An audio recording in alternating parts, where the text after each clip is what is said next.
breaking is definitely what's going on between Newcastle and Alexander Isak. Some sensational statements coming out from both last night. It's very, very much in the public court of opinion now. And to be honest, before I give my opinion, I suppose I better give you what Isak and Newcastle have said, because it's hard to see how this gets resolved. And I think at this point, you probably have to start apportioning blame, but not in the place it should be. I think there's a massive sense of hypocrisy in certain aspects of the mainstream, some Newcastle pundits.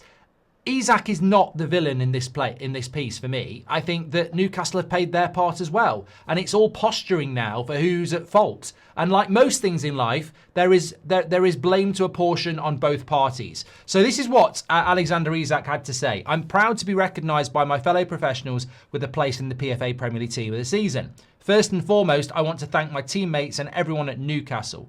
I'm not at the ceremony. With everything going on, it didn't feel right.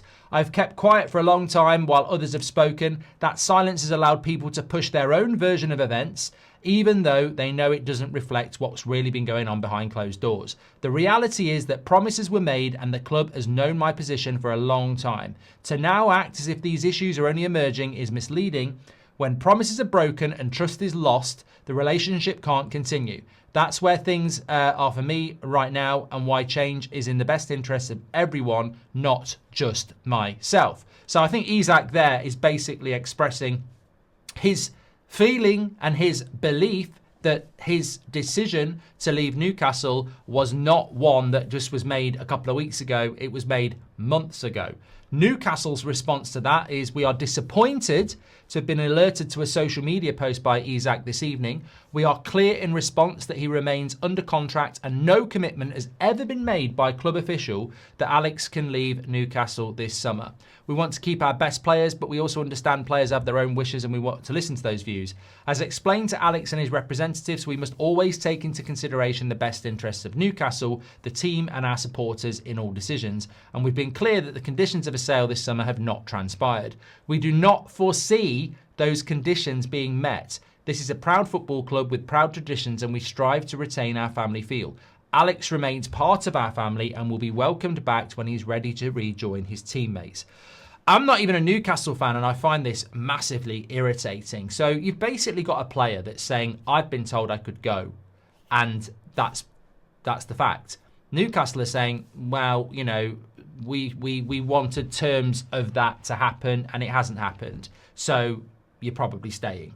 And I think that having watched football and consumed football for so many years, I refuse to jump into the, hyperbole of opinion from, ex-players, media, football fans of Isak is to blame, or Newcastle are to blame, or even Liverpool are to blame. I mean, I've even heard what Liverpool have got to do with this, I do not know. They want to sign one of the best strikers in the world, and they're willing to play a British transfer record. Leave Liverpool out. All they're doing is saying we'll buy him. They've not unsettled him. He'd already told Newcastle he wanted to leave this summer. So Liverpool are there willing to pay what will be a very fair price. So this is between Isak and this is between Newcastle. I said yesterday I think he ends up at Liverpool. I still do.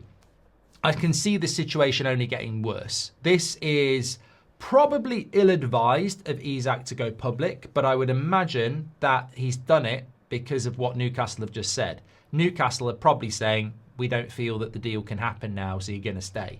He's got 2 weeks, and I think he's gone public because he feels like he's trapped. He's in a golden cage, whatever, and they're locking it away.